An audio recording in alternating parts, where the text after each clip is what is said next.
Hey everybody, it's me, Stu Helm, the Food Fan, back here at Food Fan headquarters with a special guest. And you guys may remember I've had this person on at least once before, maybe twice. I can't remember right now. And this is, let me just say, this is Alex Knighten from Bear's Smokehouse BBQ here in Asheville. They have now two locations, so we'll just say That's right. Bear's Smokehouse Asheville. Hey Alex, how you doing? Doing good, man. How you doing? I'm doing great. It's great to see you. It looks like you're in your backyard. Front yard. I got this beautiful rhododendron bush right behind me. Nice. It's just like the perfect ambiance. Yeah, man, those rhododendron bushes up here, some of them get huge. Oh, ours is giant. It's my Yeah. favorite part of the house. Yeah, it's absolutely stunning. Yeah, I want to grow some in my yard. So you're here for three reasons, Alex.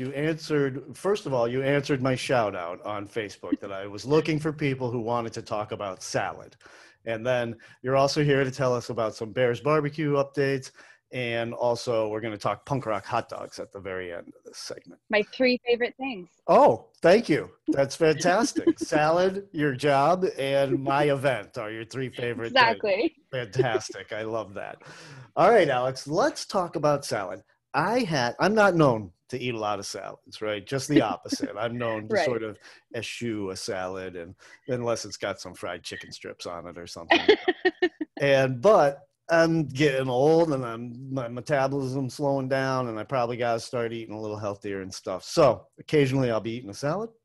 Yesterday I ordered a salad at Huli Sue's that was so delicious that my enthusiasm went through the roof.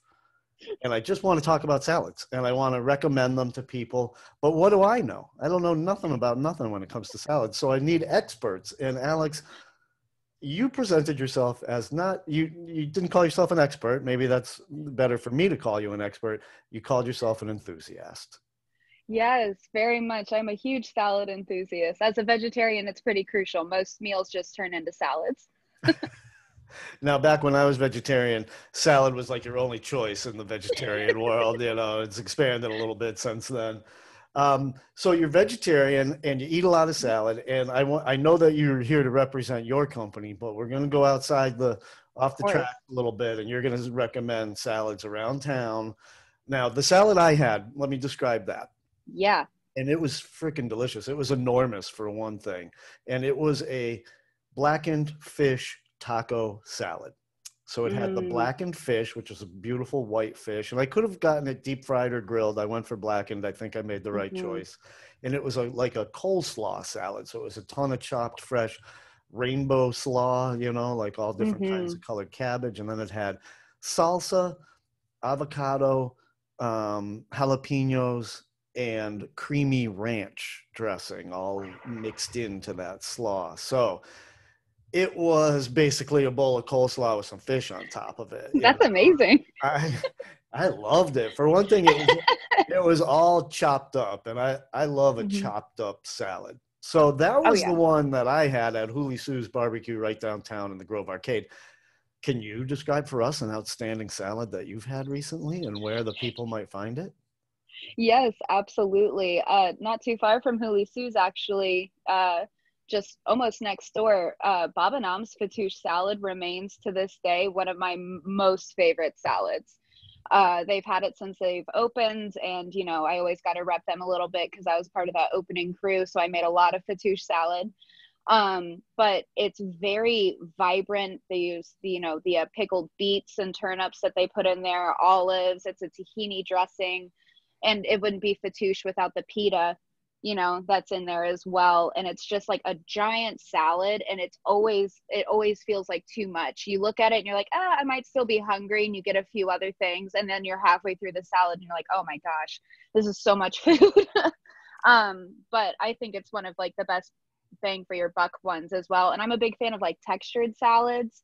I Hmm. like things that have crunch. I like they put chickpeas in there, Okay. like it's got a lot going on with it. And so, a lot of people are like, salad, because they're thinking of like the house salad from Marie Callender's. You know what I mean? Yeah, totally. Merry Like, calendars. like it was great for what it is, but Yeah. like there are salads that go beyond that, and those good salads have those things that like really add to it, whether it's like fresh mint or something like that. But Baba Nam for sure, they're my number one. Number one, Baba Nam. That's fantastic. They are Mm-hmm. a great establishment, also right there in the Grove Arcade with Huli Sue's. There's so many restaurants in the Grove Arcade now. I'm sure that It's each nuts. and every one of them, except for maybe a Babette's, which only makes beignets, I'm sure all the others have great salads. You know, I'll have to go Oh, for on a sure. salad tour of the Grove Arcade.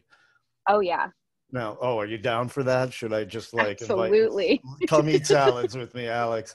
Have you ever eaten at Well Bread Bakery? Have you ever experienced one of their salads perchance? I have I not. haven't had salad from them. I've had some of their various sundries, but I haven't had the chance to have a salad. But I've heard good things. Like it's been rated as a decent lunch spot because of their salads. Okay.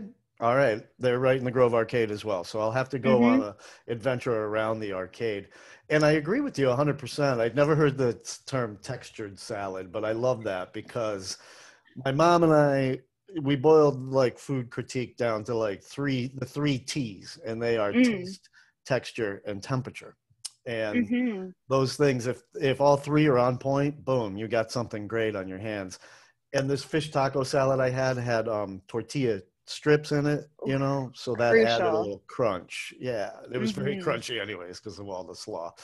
But yeah, I mean, I always talk about how in art and landscaping and music and a lot of creative ventures, contrast is Mm-hmm. like key to getting your point across. And so I feel the same is true of food a lot of times, and especially salads, because who wants a big old bowl of nothing but the same, like Exactly. beef And it's or all whatever. about having things that are harmonious together, you know, like when I make salads at home, I do red cabbage and stuff in them because like it adds that kind of texture to it. It has like a sweetness. It just elevates it just a little bit beyond, just a regular kind of bowl of nothing. Bowl of nothing. Who wants a bowl of nothing? Nobody. And what you said about your salad from Bob and Am was true of mine from Huli Sue's, that when it first arrived to the table, I was like, okay, it's just a salad. I'm still going to be hungry. And I couldn't even finish. It was so much food. Yeah, it was delicious. Now, do you have other, the Baba Nam's your number one? Do you have like a top five? Do you have like a salad circuit where you're like, all right, I'm getting one from Homegrown today, and tomorrow it's one from Del Vecchio's or whatever? I just pulled two totally Sometimes I get random on a kick. places out of nowhere. Yeah, no, COVID kind of like put a damper on everything, and I'm slowly making my way back out into my salad circuits. But the ones that I always like think about when I think about like the good salads I've had in Asheville that stand out, it's the romaine heart salad from Copper Crown with their homemade buttermilk ranch and the corn nuts, and they have bacon bits on it. That was back before I was vegetarian, but it was Okay. a phenomenal salad, just I love the absolutely sound of it. killer. Oh, yeah, it sounds great. Also corn nuts, like Corn that's what I'm nuts. saying. Like that's genius. Yeah, and I'm going to venture a guess at Copper Crown. Those were house-made corn nuts, but maybe not. Sometimes we like to throw a You little never trash know. on top of our gourmet food here in Asheville. We really do. It makes all the difference. Yeah. um Theirs was really solid. The Pisana kale salad's kind of legendary in my Okay. house. We just because the thing that I loved about that was that it wasn't necessarily like a dressed salad. It was like olive oil, and it was just like a very simple dressing, and just really kind of let the kale shine through. And I think they put like sunflower seeds or something in it. It was just absolutely phenomenal just because of the simplicity of it, but it still had that texture. It still had those individual elements that were killer. I feel like that's one of the things that Posana really delivers on is like really sort of refined but simple foods that do tend to skew towards the healthy side of life for a Hmm. restaurant, you know. And And it still feels elegant and elevated. absolutely, in my opinion, it's one of the most elegant settings in town, and their Oh yeah. plating and their dishes are some of the most elegant and delicious and simple. So yeah, Hmm. I'm glad that you mentioned them. And let me ask you a question about salads in general. How do you feel about the resurgence, what I see as a revitalization and a repopularization of a wedge salad? There are so many wedge salads around now. This is like a thing from the past. It's like my grandfather used to eat wedge salads, you know, at the steakhouse. It's It's like a strange what we like choose to find as nostalgic enough to bring back to justify bringing something back, because like you look at it and on one hand we've come so far as a society, like as a culinary kind of society, that like the necessity to put like a bunch of blue cheese and like on like a quarter of like a head of lettuce of iceberg, you know, it's like we don't have to convince each other to eat our vegetables anymore. Like, you know what I mean? Like, right. we're doing good. Not to say that there aren't really hot takes on wedge salads. Like, there are some people who are doing it really killer. You know, I remember, gosh, I can't remember if it was the first menu at Binberry Bon or the second, where we had like, it wasn't technically a wedge, but it was a half head of romaine, and it was Okay. plated as such with strips of cucumber and this absolutely heavenly oregano vinaigrette, you know? And I Mm. was like, okay, that's a cool take on it. Like, you know, Yeah. there's like, it's intentional. It feels intentional. And not for nothing, it's romaine and not like a wedge of iceberg lettuce. Now, let me say that I see a wedge salad on a menu and I'm like, I'll take the wedge salad, please. And so I'm very It's old a guilty school. pleasure. I love it though. Oh, yeah. And I'd like iceberg lettuce. I'm not in it for the nutrition. Let me just put it that way. People are like, it has no nutritional value. I'm like, that's not why I eat it. Right. No one's ordering the wedge salad for the nutrition. No, they're like, I like blue cheese and watery, crispy salad. But I have It's like when noticed, you go, no, go ahead. I was gonna say, it's like when you go and you order like the chef salad with like the chicken tenders. Like, this is a guilty Yes, pleasure. Like, I'm doing this because I want this experience, not because I'm absolutely. making the healthy decision. Oh, absolutely, man. Like when I'm eating a salad that has like fried chicken on top of it, and that is definitely something I'll do 100%. It's all strictly because I don't want bread right then, right? It's Hmm. just like a sandwich without bread, basically. And Yeah. my girlfriend Dawn eats a salad every day, and she said it's just a sandwich without bread, you know? Like that's what it is. She puts some chicken on hers and stuff like that. So, um, yeah, so the wedge salad not only making a comeback in like the average place, but I see it on fancy pantsy menus. Like there are fancy takes on the wedge out there. So everything comes Hmm. back around. What's going to come back? Like a Jello mold salad I with was just gonna say aspic is coming back, man. We're making it aspic. happen. Oh, it's absolutely going to come back. That is a prediction that I you can bank on, and because it has been like a source of hilarity for like years now, like the internet, as I've especially Hmm. noticed during COVID, like pictures of aspic food from the past were like super popular on the internet. Hmm. Time before it's on the fanciest menus in town. Aspic salad, holy We're moly! we're saying it now. June 4th, aspic is making a comeback. That's right. That's what it's going to happen. June 4th, everybody. Put it on your calendar. All right, Alex. Thanks for talking about salads with me. I'm actually going to book a series of salad guests to talk about salads with me. So you're the first in my salad series. I love Um, it. and let's talk about Bear's Barbecue because we actually, you and I had a little Zoom meeting yesterday about punk rock hot dogs, which we'll get to in a minute. But you mentioned so many exciting things going on at Bear's. So lay it on us. Yeah, absolutely. We are so excited. So we mentioned the two locations. Everyone knows the Cox Avenue. Most people know about the Sweet and Creek Brewery dining room at this point. But we also just opened a lunch counter at Tryon Equestrian Center that we're really Oh, excited yeah. about. And so folks can be getting our food out that way, which is exciting for the festivals that they have set up for the summer. But Cox Avenue itself is just absolutely stunning right now. We had these giant, I think they're 12-year-old trees or something put in yesterday. Like the entire landscaping is really starting to come together. So for people like you who've been coming to us since the bus was parked in an empty parking lot with a auto shop behind it, Mm-hmm. it's really beautiful to see it come together. The bus is now in the center of the lot. We're under construction for the indoor kind of line that will eventually have. The back building is going to be our bar that's getting finished up. And then we have this giant, beautiful covered timber structure that I'm sure folks have seen from the street there. But we also have like an integrated rainwater garden. There's big fire pits, just big old comfy chairs. Like Bears is going to be a really hot spot. Like we are so excited.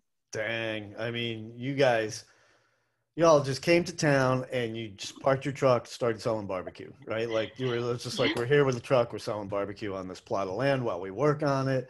and it has just gotten better and better and better and better. And I haven't seen this new iteration yet. You must have done it fairly quickly, because I swear I was just there not long ago. Like within the past week, everything Okay. has changed. All right. That makes sense. I got to get back and check it out. 12-year-old trees. Thank you so much. I walk everywhere. I don't own a car. Everybody kind of knows that about me if they've been following me for years. And the lack of trees that are in this town is brutal, man. And so anytime somebody's putting in a tree, and they're intentionally putting in an older tree so that we can enjoy the shade right away, like, I really appreciate that. So thank you for that, because that was just an empty, barren lot with an auto repair shop on it for yeah. No, exactly. And I think it's really, I couldn't say enough good things about Cheryl, the owner, and the decisions that she's made of being conscious of, you know, Asheville is a very food centric town. We're an industry town. We are very tight knit. To come in, not necessarily as an outsider, but from Connecticut, you know, and have this vision of the things that she's accomplished up there, and to come down and integrate bears into the community in the sense that she has, and making it doesn't feel like we're throwing up an Applebee's in the middle of downtown. You know what I mean? Like, this is a spot that serves the locals, that adds value, just like aesthetically, like it is pleasant to look at, and it's pleasant to be around, and just like incorporating, you know, those rain drains with like gardens and life, and it's just like very intentional, and it's just absolutely wonderful to see. That's great. Yeah, all credit to Cheryl, and not for nothing, a lot of credit to you too, Alex. You're the local connection. You're the person on the ground. You've got a ton of enthusiasm for that business, and it really shows. And All the right. best job ever. That's so great to hear. And folks, just keep in mind, Alex is a vegetarian working at a barbecue joint, right? Like, so let me just say that. So you must really like that business yeah. Oh, do you want to recommend any salads from Bears? You guys must have like a salad that's covered in moink balls and cheese sauce and stuff, right? We actually do great salads. You know, last month we do monthly specials. In case y'all don't know, every month we do a crazy special for the entire month. Last month we did Caesar salads, and it was absolutely incredible. We did homemade cornbread croutons with it. It was absolutely stunning. But if you're looking for lighter fare at Bears, we do offer salads that you can get topped with any of our meats. The smoked turkey breast on a salad is one of like the best sellers. Like during the summer, it's absolutely incredible. Best smoked turkey you'll ever have. And obviously you can get smoked portobello mushroom caps on them, or vegan meatloaf if you're like me and you aren't a carnivore. But our salads are really good. And also keep an eye out when we do specialty salads. We did a really great strawberry salad for a Sweeten Creek tap release like a month ago, I think. Nice. So keep your eye out. We're always doing fun stuff. We did a really amazing arugula cornbread panzanella for a specialty dinner I that love I helped come up with. panzanella. Oh, okay. You Me helped come up with too. that one, Alex? You work on the salad recipes a little bit? Oh yeah, every now and then I'll insert myself and be like, ooh, I know what would be good here. And so Colin, the pit master, and I came up with this panzanella with a house-made mango vinaigrette with apple cider vinegar, cranberries, and then like toasted pumpkin seeds. It was absolutely stellar. Oh, and goat cheese. We did local goat cheese on it as well. That sounds amazing, and I do love panzanella. Talk about like a deconstructed sandwich. Like, there you go. Just chop up the bun, you're fine. Yeah. And for folks who may not know, panzanella is basically a bread salad. It's a way to use day-old bread. It's what it was invented for. And you crumble it up into pieces and you mix it in with your salad. It soaks up the oil and the vinegar, and it's really good. So that sounds fantastic. And of course, Bears has a bunch of great sounding salads. Why? I mean, I'm focused entirely on meats and cheeses when I go there. But I'll get a salad next time, Alex, because of your beautiful descriptions. Thank you.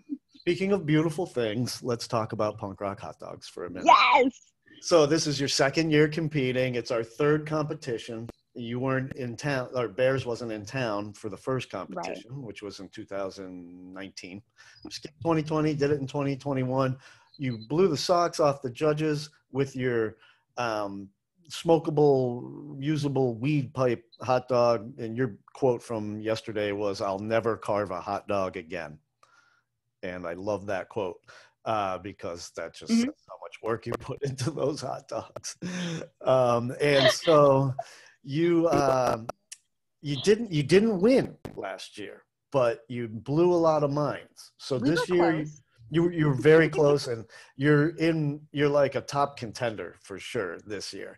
And so, without spilling the beans, without giving up too much, how you gonna how you gonna go over this year? How you gonna get that edge? How you gonna compete? How you gonna win? Well, the biggest thing coming into it is once it was announced that the theme was goth, I was immediately, there was a million ideas. You know what I mean? You know, Yeah. immediately Ozzy Osbourne biting the heads off bats. I'm like, how can I make this as theatrical and like dramatic as possible? Because that's what goth is it's that appreciation for, you know, going big in a sense. Yes. And so we narrowed it down to an idea that I'm currently working on right now, doing a few little test runs to see if I can get it. But I am going for full shock value. Full shock value. All right. Mm-hmm. So the judges are going to be shocked when they see That's this what I'm thing. hoping. That's what I'm hoping. I kind of gave away Fantastic. a little bit with you yesterday on that meeting, asking about the plating and stuff like that. But I am hoping to. There's just, you know, no way that they won't remember this one. Okay, well, there's no way they could forget last year. Some of my favorite photos from last year were the judges smoking weed through this hot dog. It's like, Crystal with that feather collar, it was oh, just so yeah. incredible. And the way it looked, because if you didn't know they were smoking weed through these hot dogs, you would just think these folks don't know how to eat a hot dog. They're all like, ugh. Uh, Oh man. All right, shock value. And just so that the folks at home know, Punk Rock Hot Dogs happens on July 30th. We have 10 competitors, including Bears Barbecue and 9 others, six return competitors, 4 new competitors. They're all throwing down. We have 9 judges plus a people's choice of 175 people are going to vote on the dogs this year, or 150. I'm terrible with numbers. Something over 100.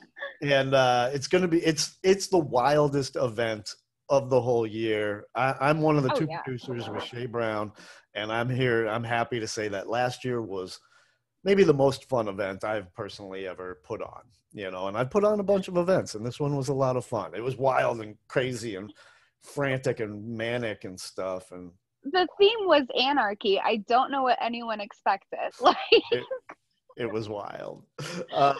So I'm super psyched that you guys are back. And I always say one thing about Bears is you guys are very participatory. You're always down to clown, and you're always ready for being part of the food scene. So we appreciate Bears. We appreciate you, Alex. And I want to thank you for coming on talking salads, Bears, and punk rock hot dogs with me today. thank you, man. It was awesome. I'll talk to you soon. Bye, bud. Bye.